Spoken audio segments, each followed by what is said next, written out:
Hello दोस्त, सभी को हैप्पी दीपावली और कह सकते हैं दीपावली की शुभकामनाएं आपको, आपके परिवार को। लेकिन रेलवे से 3 अपडेट आ रहा है, इसलिए दिवाली के दिन या दीपावली के दिन भी वीडियो बनाने की ज़रूरत पड़ रही है। फिर डॉक्यूमेंट वेरिफिकेशन का भी नोटिस आ चुका था 2/11 में। 2/11 के आसपास 2 पैनल जारी हुए थे 2 जोन का, और कुछ B2 मेडिकल वाले पास कैंडिडेट थे, अनफिट कैंडिडेट थे, इनका B1 मेडिकल पास हुआ है। उसमें और भी डिटेल है, पैनल में जगह नहीं है तभी लोगों को लिया गया है, क्योंकि उनकी अधिकार बनती है, राइट बनती है। जब मेडिकल पहले अनफिट थे, अब फिट हो गए तो उनको तो जगह देना पड़ेगा। तो ये सारा प्रोविजनल पैनल के बारे में आपको एक एक करके डिस्कस करेंगे। 5-7 मिनट 8 मिनट का वीडियो होगा, ज़्यादा लंबा करने की कोशिश नहीं है। तो एक एक करके चलिए वेबसाइट पे, हालांकि 3 अलग अलग है तो तीनों अलग अलग हमें लेके चलना पड़ेगा।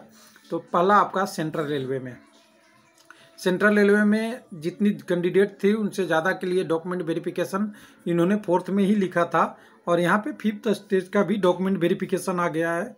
तो यहाँ पे देखेंगे, इसको ओपन करेंगे तो 5th स्टेज का डॉक्यूमेंट वेरिफिकेशन आ जाएगा।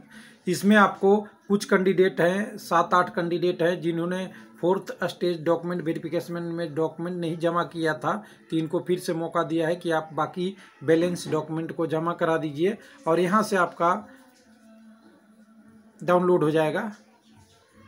एडमिट कार्ड कह सकते हैं। Click here view notice for 5th stage document verification, हालांकि 2 जगह दे दिया है, कोई अंतर नहीं पड़ता। तो यहाँ सॉरी, मैंने उसको नीचे की तरफ पुश नहीं किया। तो यहाँ देखिए, सबसे ऊपर में होगा आपका यहाँ पे डॉक्यूमेंट वेरिफिकेशन के लिए कॉल लेटर डाउनलोड करने का। तो चलिए तीनों एक एक कर लीजिएगा। तो इसमें देखेंगे तो कितने कैंडिडेट हैं, यहाँ हमें दिख जाएगा।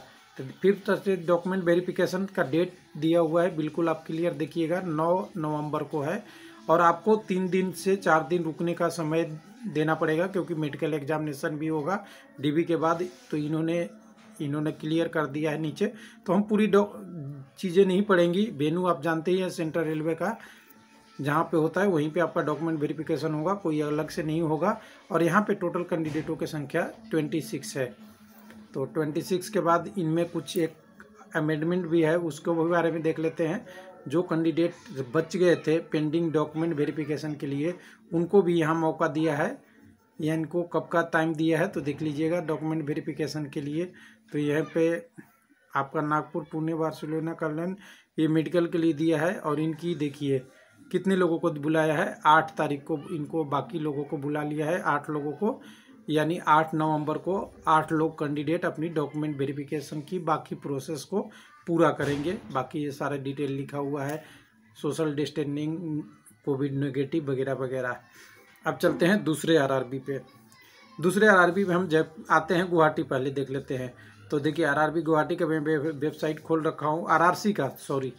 तो यहाँ पे देखिएगा एक पैनल जारी हुआ है, जिस पे देख सकते हैं यहाँ पे डिटेल में दिया हुआ है पैनल नंबर 5, और एक और पैनल जिसकी हम 6 नंबर की बात करेंगे अभी थोड़ी देर में।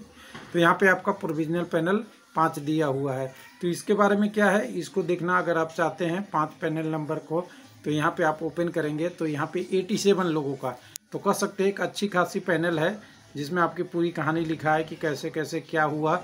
लेकिन फाइनल यहाँ पे है कि RRC गुवाहाटी ने डिक्लेयर किया है प्रोविजनल पैनल 5, 87 कैंडिडेट हैं, और सारे के सारे नन PWD है, जिनका रोल नंबर नीचे मेंशन किया गया है। तो पैनल में देखिए UR से 36 लोग, 10 लोग SC से, ST से 7 और 34 OBC से हैं।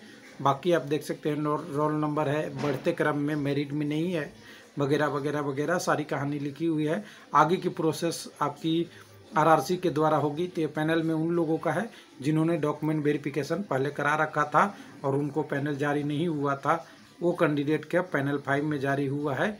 तो ये टोटल 87 कैंडिडेट यहाँ हो गए। तो चलिए इनके लिए आगे की प्रोसेस लिखा है कि आगे की प्रोसेस आपकी डिवीज़न से की जाएगी। बाकी आप उसके लिए इंतज़ार कीजिए कि आपका ज्वाइनिंग कब होगा। तीसरा RRB की भी बात कर लेते हैं, ज़रूरी है। RRC की तीसरी RRC की बात करते हैं। तीसरी RRC जयपुर है। तो जयपुर में आप नीचे आएंगे तो देखिए यहाँ पे एक डॉक्यूमेंट वेरिफिकेशन का शेड्यूल फ्लैश कर रहा है। न्यूज एंड इवेंट में हम पूरा ऑल न्यूज एंड इवेंट देखना चाहें तो हमारे पास यहाँ पे होगा प्रोविजनल पैनल 6 लेवल 1 पोस्ट 2/18 के लिए। तो यहाँ पे भी ये पैनल है और इस पैनल को भी कह सकते हैं एक अच्छा पैनल है। यहाँ भी 80+ कुछ लोग होंगे नाम। तो एक बार मैं जयपुर का देख लेता हूँ कि जयपुर का हमारा पैनल क्या कह रहा है। तो जयपुर का ये पैनल 28/10 के डेट में आया था, हालांकि आज से 3-4 दिन पुराने हैं। आज है 4 नवंबर 2021 और कह दें कि आज है आपकी 2021 की दिवाली। तो यहाँ पे आपको सभी को बधाई फिर से एक बार। और यहाँ पे देखेंगे तो टोटल कैंडिडेटों को देखिए संख्या 85 है, वहाँ 87, 87। इसमें ओबीसी के 60 मैक्सिमम है, पीडब्ल्यूडी के 2 कैंडिडेट हैं, एसटी के 5 हैं, एससी के 17 हैं, यूआर से 1 कैंडिडेट हैं। और ये वो सारे कैंडिडेट हैं। ध्यान दीजिएगा, इसमें थोड़ा सा हमें पढ़ना पड़ेगा आपके साथ। पढ़ने के लिए इसलिए ज़रूरी पड़ता है कि इस वाले बोल्ड लेटर को आपको पढ़ना पड़ेगा। तो इस बोल्ड लेटर को कैसे पढ़ेंगे, तो देखिए समान श्रेणी के अभिरुचि को प्राथमिक चिकित्सा में B2 मेडिकल चिकित्सा श्रेणी में फिट घोषित किया गया था, परंतु उन्हें अपील करने के बाद B1 एंड बिलो फिट घोषित किया गया। यानी B2 फिट घोषित करने का मतलब आप समझ सकते हैं, B1 अनफिट घोषित किया गया होगा और B1 जब अनफिट घोषित कर दिया तो कैंडिडेट के लिए दिक्कत हो गया कि B1 वाले तो पोस्ट मिलेगा नहीं। इन्होंने अपील किया, अपील करने के बाद इनका B1 मेडिकल पास हुए हैं। तो फिर भी इसके बाद कह रहा है कि अतः अभ्यर्थियों के नीचे मेरिट में पैनल में आने के कारण समान श्रेणी की रिक्तियां उपलब्ध नहीं होने के बावजूद, यानी मान लीजिए यहाँ पे 1100 सीट थी, 1100 सीट पहले ही भर गया, जगह नहीं है, लेकिन ये कैंडिडेट पहले से डिजर्व कर रहे हैं कि ये जगह में ज़रूरी है। तो इन्होंने क्या किया है, जगह नहीं होने के बावजूद आरआरसी संख्या 1/इतना के अनुसार कोर्ट केस के सामने मानते हुए भविष्य में होने वाली रिक्तियों के विरुद्ध पैनल में रखा गया है। यानी अभी सीट खाली नहीं है, लेकिन अभी जैसे ही सीट खाली होते जाएगा इनको पैनल से आगे बढ़ाया जाएगा। हो सकता है कुछ लोगों को पहले भी जगह मिल जाए और कुछ जब तक ये रिजल्ट जारी हुआ, कोर्ट का निर्देश इन्होंने फाइनल किया, सब तक इनके लिए तो ऑप्शन बनी गया है।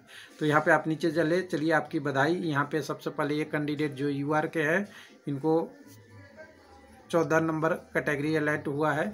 बाकी डिटेल यहाँ पे देखते जाएंगे। यूआर वाला, यूआर के बाद कैंडिडेट आएंगे। सबसे ज़्यादा मैक्सिमम है।